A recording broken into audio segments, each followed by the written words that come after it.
ದಾವಣಗೆರೆ ಜಿಲ್ಲೆಯ ಜಗಳೂರಿನಲ್ಲಿ ಇಂದು ಬಕ್ರೀದ್ ಹಬ್ಬವನ್ನು ಬಹಳ ಸಂತೋಷ ಸಂಭ್ರಮ ಸಡಗರದಿಂದ ಆಚರಣೆ ಮಾಡಲಾಯಿತು. ನಗರದ ಈದ್ಗಾ ಮೈದಾನದಲ್ಲಿ ಮುಸ್ಲಿಂ ಬಾಂಧವರು ಪ್ರಾರ್ಥನೆ ಮಾಡುವುದರ ಮೂಲಕ ಹಬ್ಬವನ್ನು ಆಚರಿಸಿದರು. ಪ್ರಾರ್ಥನೆಯಲ್ಲಿ ಶಾಸಕರಾದ ದೇವೇಂದ್ರಪ್ಪ ಪಾಲ್ಗೊಂಡು ಮುಸ್ಲಿಂ ಬಾಂಧವರಿಗೆ ಶುಭ ಹಾರೈಸಿದರು. ಈ ಸಂದರ್ಭದಲ್ಲಿ ಮುಸ್ಲಿಂ ಗುರುಗಳು ದೇವರಲ್ಲಿ ನಮ್ಮ ನಾಡಿನ ಸಮಸ್ತ ಜನರಿಗೆ ದೇವರು ಆರೋಗ್ಯ, ಆಯುಷು, ಸಂಪತ್ತು ನೀಡಲಿ ಅಂತ ಪ್ರಾರ್ಥಿಸಿದರು. ಪ್ರಾರ್ಥನೆಯಲ್ಲಿ ಸಮಸ್ತ ಮುಸ್ಲಿಂ ಬಾಂಧವರು ಕೂಡ ಭಾಗಿಯಾಗಿದ್ದರು. ವರದಿ ವಸೀಕ್ Ahmed, AB news Kannada, Chitradurga.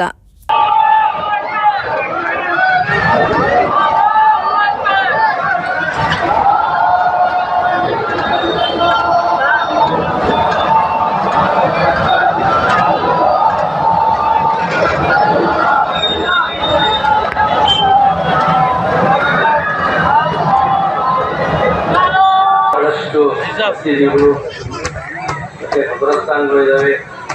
Compound ಇಲ್ಲ, ಸ್ವಚ್ಛತೆ ಸ್ವಲ್ಪ ಭಾಳ ಇದ್ದಿಲ್ಲ. ಅದಕ್ಕೋಸ್ಕರ ನಮ್ಮ ಹಿರಿಯರಾದ ಇಮಾಮಲ್ಲಿ ಸಾಹೇಬ್ ತಮ್ಮಲ್ಲಿ ವಿವರವಾಗಿ ಹೇಳ್ತಾ, ಅದಕ್ಕೋಸ್ಕರ ತಾವು ಇದೊಂದು ನಮ್ಮ ಸಮಾಜಕ್ಕೆ ನಿಮ್ಮ ಅದೇ ರೀತಿ ಪಾಲನಾ ಬಂದಿದ್ದಾರೆ, ವಯಸ್ಸರಿದ್ದಾರೆ, ಯಾರೇ ವರ್ಗದವರಿಗೆಲ್ಲ ರಾಜ್ಯಗಳು ಕೂಡ ಸಮಾಜ ವತಿಯಿಂದ ನಾನು ಧನ್ಯವಾದ ಅರ್ಪಿಸುತ್ತೇನೆ.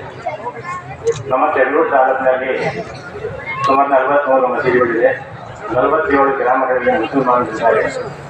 ಅದರಲ್ಲಿ ಕೆಲವು ಮೂಲಭೂತ ಸೌಕರ್ಯಗಳಿವೆ.